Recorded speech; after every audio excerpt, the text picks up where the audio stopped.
반갑습니다. 세상에 알려주지 않는 불편한 지시를 전하는 미풍입니다. 한국에서 자산 불평등이 발생하는 이유.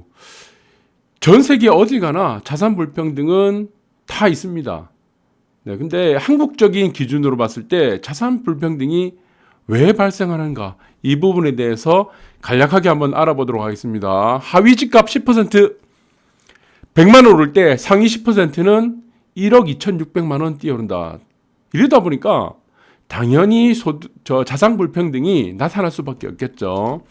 그리고 이 도표를 보니까 1분 위에 있는 사람들 하위 20%가 이쪽에 막대 그래프가 작고, 그 다음에 5분위가 있습니다. 상위 20%에 있는 사람들이 자산 보시면은 산액 평균을 비교하면 엄청난 차이를 보이고 있죠. 그런데 소득을 기준으로 해서 보니까 1분위와 5분위의 차이는 그다지 크지 않습니다. 이게 소득에 대한 평균 비교가 아니에요. 순수하게 자산, 그러니까 자산에서 부채를 뺀 평균 순자산을 가지고 비교를 한 겁니다. 이 차이가 발생하는 가장 큰 이유가 뭐냐 그러면은 한 가지가 있습니다. 부채를 활용하는, 차입을 활용하는 방법이 달랐다는 겁니다. 하위 20%에 있는 사람들은 주로 대출을 어디를 활용하느냐? 자동차를 사는데 활용합니다. 그런데 상위 20%에 있는 사람들은 이 사람들이 뭐 전부 다 의사거나 고소득자가 아니에요. 상위 20% 사람들은 대출을 부동산을 사는데 이용을 했다는 겁니다. 그래서 뭐 모기지론 40년 모기지론을 만든다고 하죠. 그래서 현재 무주택자인 사람들이 얘기를 합니다. 40년 동안 내가 어떻게 빚을 갚아? 자, 이게 지금 맞는 얘기입니까? 40년 동안 그 아파트에 산다는 보장이 어디 있습니까? 아무리 우량 주식 있어요. 삼성전자 주식 있더라도 여러분들이 삼성전자 주식 평생 들고 갈 수 있습니까? 못 가져갑니다. 주택도 마찬가지예요. 아파트도 마찬가지예요. 40년 못 들고 가죠. 아이들이 커가면은 또 뭐 평수를 늘리거나 또 뭐 더 좋은 곳이 있다 그러면은 투자로서 가치가 있다고 생각되면은 그거 팔고 차익을 남겨가지고 또 이사를 가게 되죠. 40년간 주택을 가지고 있는 사람은 아주 드물어요. 대한민국에서. 평균을 보니까 보유 기간이 평균 10년 내외입니다. 근데 이딴 소리를 하고 있다는 거죠. 그러니까 이게 자산의 평균에 비교를 해보니까 불평등이 차이가 날 수밖에 없다는 겁니다. 그 불평등의 차이에서 가장 중요한 게 무엇이다? 부채를 활용하는, 부채에 대한 레버리지를 활용하는 정도의 차이가 있었다는 겁니다. 그 부채의 레버리지를 어디다 활용했느냐? 하위 20% 사람들은 자동차를 대출을 이용해서 활용했고, 상위 20%에 있는 사람들의 자산을 갖고 있는 사람들의 부채 활용도는 집을 활용했다는 겁니다. 이 차이가 가장 컸다. 그래서 자동차라는 물건은, 재화는 10년 후면 그 자산 가치가 0으로 수렴하죠. 하지만 부동산이란 아파트의 가치는 10년 후가 되면 2배, 3배가 되었습니다. 이때까지. 거기서 결정적인 차이를 만들었다. 그래서 주택 가격 보시니까 자산 가격을 보니까 1분에서 10분위 가격을 또 나눴어요. 여기서는 통계청 자료입니다. 하위 10%를 보니까 100만 원.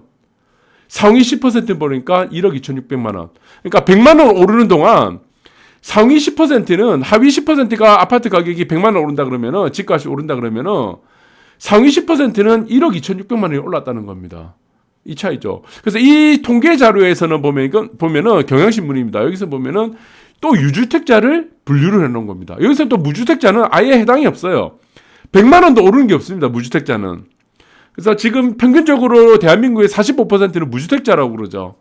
그래서 빌라 원룸을 제외하고, 빌라 원룸을 다 포함해갖고 전체 국민의 45%가 무주택자인데, 무주택자는 그 중에서도 포함 안 됩니다. 100만 원도 오르는 게 없습니다. 무주택자는. 그래서 어제 여러분들이 에로 부부를 봤을 겁니다. 그 에로 부부에 굉장히 충격적인 내용이 나왔어요. 채널 A에서는 에로 부부에 나오니까 이 부부가 있습니다. 이 부부는 서울대를 나왔습니다. 이 남편이 서울대 나고 대기업 그리고 초고속 승진을 하고 아주 잘 나가는 사람입니다. 아주 똑똑하죠. 그 연봉도 굉장히 많고 한 달에 뭐 월급이 한 700~800만 원 안 되겠습니까? 네. 근데 여기 이제 이 분이 문제가 된 게, 이게 지금 학군 때문에 자기 집을 팔고 외곽에 있는 집을 팔고, 제가 볼 때는 이제 마포 쪽인 것 같아요. 네, 그쪽 마포 쪽인 것 같은데, 마포 쪽이 아니고 목동 쪽인 것 같습니다. 그래서 그쪽으로 와서 전세 가면서 불행이 시작된 겁니다. 여러분들 시간 나시면 이거 에로 부부 한번 보세요.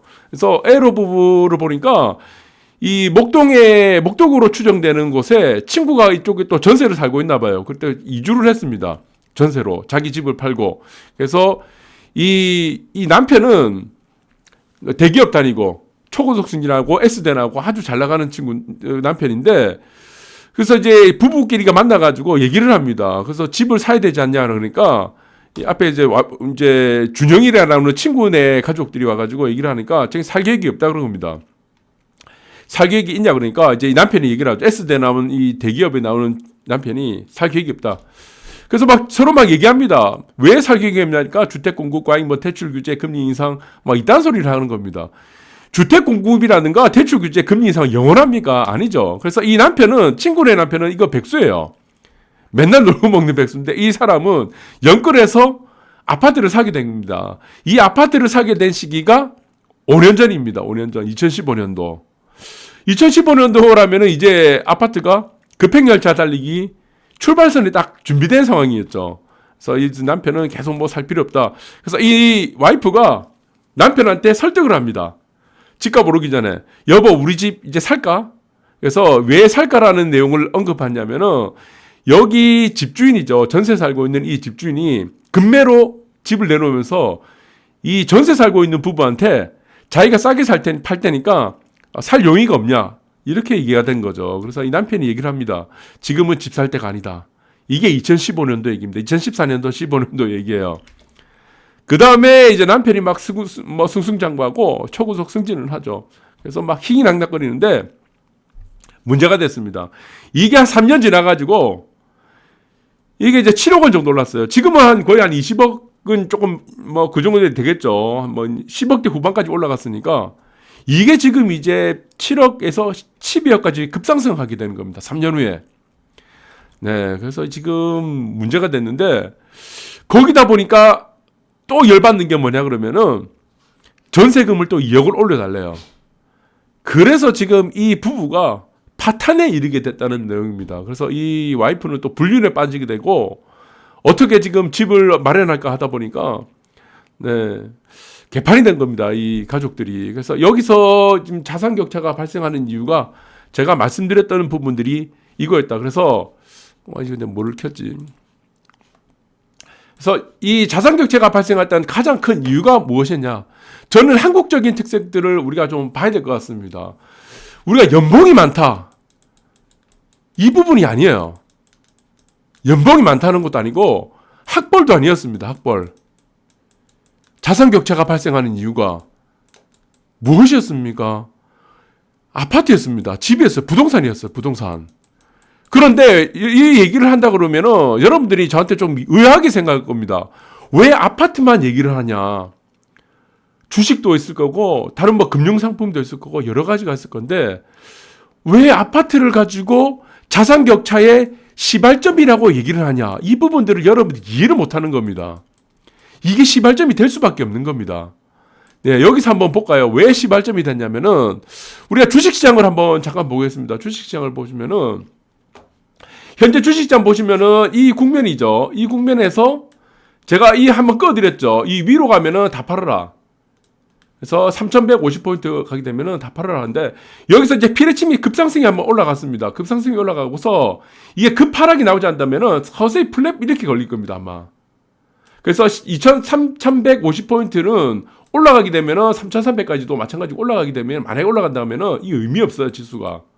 그런데 우리가 여기서 눈여겨봐야 될 게 뭐냐 그러면은 제가 이전에 한번 말씀드렸죠. 네, 이 국면 2,600포인트 이하에서 주식을 사야 된다. 근데 이게 왜 자산 격차가 발생하는 이유가 뭐냐 그러면은 아파트하고 주식하고 제가 계속 비교를 해드리는 겁니다. 비교를 하는 이유가 뭐냐 그러면은 여러분들 잘 들으셔야 돼요. 지금부터. 주식시장을 보시면은 우리가 이 국면이 있습니다. 우리가 국면을 보시면은 이 국면이 있습니다. 장기 파동이 올라갔다는 국면이 이 국면이 있죠. 이 국면이 있는데 이 국면에서 이 국면까지 한국 시장에서 아파트는요. 한국 시장에서 주식이다. 주식의 장기 상승 국면이 언제까지가 제일 길었냐면은 3년이에요. 3년. 3년이 한국 주식에서 가장 긴 시간이었습니다. 이쪽에 우리가 보시면은 2004년, 2005년부터 2007년까지 올라간 이 국면에서 주도주가 뭐였죠? 조선이죠. 현대중공업하고 뭐 포스코 이쪽이 있고 또 이 국면이 있죠. 이 국면은 또 3년을 못 채웁니다. 이 국면에서는 차화정입니다. 차화정이 되고 그 다음에 이 국면은 플랫이 걸리는 국면이 있죠. 박스권. 또 이 국면에서 올라가는 국면이 있었습니다. 이 국면, 동그라미 친 국면, 1번 국면, 2번 국면, 3번 국면. 이 국면은 어떤 국면입니까? 반도체죠. 삼성전자를 주식으로 하는 반도체고 하이닉스가 반도체인데 이 국면은 또 3년이 안 돼요. 이 국면도 3년이 안 되고 지금 최근의 국면 한번 볼까요? 최근의 국면. 지금 최근의 국면은 몇 년입니까 이게? 급상승을 하는 국면인데 이게 1년짜리밖에 안 돼. 1년이 안 됐죠 아직. 3월달에 안 됐으니까. 그래서 주식 같은 경우는 장기 상승 국면이 3년을 넘기지 못했습니다. 그런데 여기서 문제가 되는 게 있어요. 부동산이 문제가 됩니다. 부동산의 경우는요. 기본 8년이 올랐습니다. 이때까지 계속. 저점을 찍고 바닥을 찍는 기간이 2년에서 3년이었습니다. 그러니까 여기서 자산격차가 발생하는 거죠. 그러면 어떤 사람들은 이 얘기를 합니다. 아, 삼성전자 이 국면에 사가지고 이 국면에 팔았다 그러면 이 국면이죠. 이 국면에서 팔았다 그러면 엄청나게 부자가 되는데 왜 주식하고 부동산에서 주식을 왜 불리하게 얘기를 하냐고 하는 분들이 있는데 삼성전자 이 바닥에 서서 꼭지까지죠. 거의 280만 국면 요까지가 친다 그러면은 한 300만 원 넘어가겠죠. 여기까지 견디는 사람이 어디 있습니까? 견디지를 못해요. 이게 주식은 견디지 못합니다. 그런데 우리가 아파트라는 부분에서 자산 격차가 발생했던 가장 큰 이유가 뭐냐면은 8년을 다 견뎠습니다. 이게 다 견디는 거예요. 왜? 의무적으로 그냥 무조건 견디는 겁니다. 제가 실거주하다 보니까. 그래서 이게 자산 격차가 발생하는 부분입니다.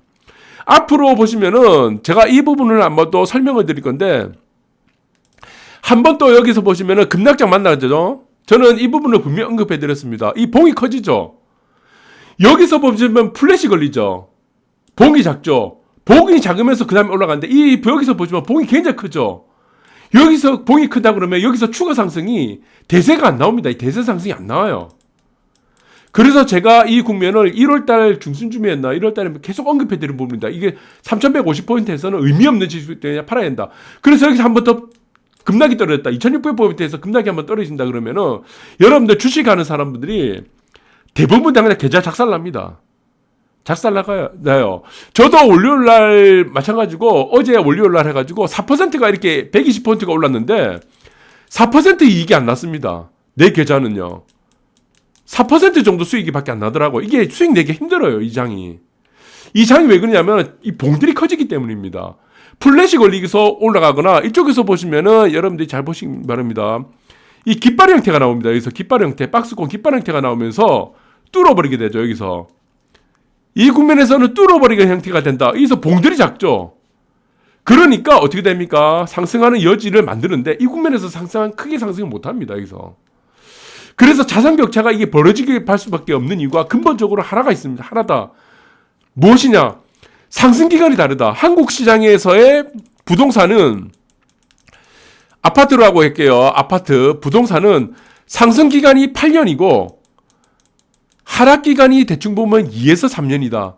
그런데 주식의 같은 경우는 어떻습니까? 3년을 채 넘기지 못했다는 부분이고 하락이나 행보는 7년이 나왔습니다. 이게 이 근본적인 이유를 여러분들이 지난 시간에도 계속 말씀드렸는데 이 근본적인 이유가 하나가 있죠. 대한민국의 국토는 70%가 산입니다. 주거지로 쓸 수 있는 땅이 25%밖에 안 돼요. 그것도 평지 비율은 10%밖에 안 됩니다. 평지 비율이. 그리고 한국 시장은 어떻습니까? 소국이에요. 소국. 마켓이 작습니다. 시장 규모가 작아요. 땅은 귀하고 시장 규모가 작다 보니까 내수 시장이 굉장히 협소합니다. 미국 시장이 달라요. 미국 시장하고 다르다는 겁니다. 중국 시장하고 달라요. 그러다 보니까 사람들이 어떻게 됩니까? 집중하는 부분들이 부동산의 아파트에 집중될 수밖에 없다는 부분입니다. 그리고 부동산 아파트 같은 경우는 8년을 견디는데 8년을 다 먹어요. 다 먹는 구간입니다. 이게. 그런데 주식 같은 경우는 얼마나 흔들어 제낍니까? 다 떨어져 나갑니다. 이게. 먹는 구간이 없어. 나중에는 뭐 손절 치다가 뭐 신용 걸다가 하다가 계좌 그냥 다 박살납니다. 이게. 이게 대한민국의 현실이에요. 이게 왜 그러냐면은 근본적으로 제가 설명드렸지만 우리가 하위권에 있는 사람들은 대출을 받아가지고 자동차에 투자를 하거나 자동차를 사거나 주식에 투자합니다. 이게 하위 국면입니다. 하위 10%가 우리가 추구하는 방향이죠. 하위 10% 여기 있죠. 네, 이 하위 10%를 대출 받아갖고 주식하거나 자동차를 사요. 그래서 상위 10%의 사람들은 대부분이다. 전체가 그런 건 아니지만 대출을 받아갖고 아파트를 샀다는 겁니다. 여기서 이제 자산 격차가 벌어지는 거죠. 그리고 이 10%의 사람들은 울며 겨자 먹기로 다 버텼습니다. 상승 구간을. 그런데 이 하위 10%인 사람들은 다 어떻게 됐습니까? 팔고 나니까 또 올라가니까 추격하다 보니까 나중에 다 물려가지고 계좌는 이제 개박살나고 이 국면들이 계속 백벌이 됐습니다. 이게 몇십 년 동안. 한국 시장이 주식 시장이 1980년대에 개설된 이후로 계속 반복이 된 거예요. 그래서 이게 근본적인 자산 격차가 만들어졌던 원인이라는 겁니다. 그래서 이게 파동의 길이가 다르다는 겁니다. 부동산의 상승 기간과 행보라든가 조정 기간하고 주식에서의 상승 기간 그리고 조정 기간하고 하락 기간 자체가 다르다 보니까 파동의 길이가 연관성 없이 다르다 보니까 이 자산의 불평등과 자산의 격차가 발생했던 근본적인 원인이었다는 부분들을 제가 강조해드리면서 오늘 방송 여기까지 하도록 하겠습니다. 자, 오늘 방송 여기까지 하도록 하고 다음에 또 더욱 유익한 내용으로 찾아뵙도록 하겠습니다. 감사합니다.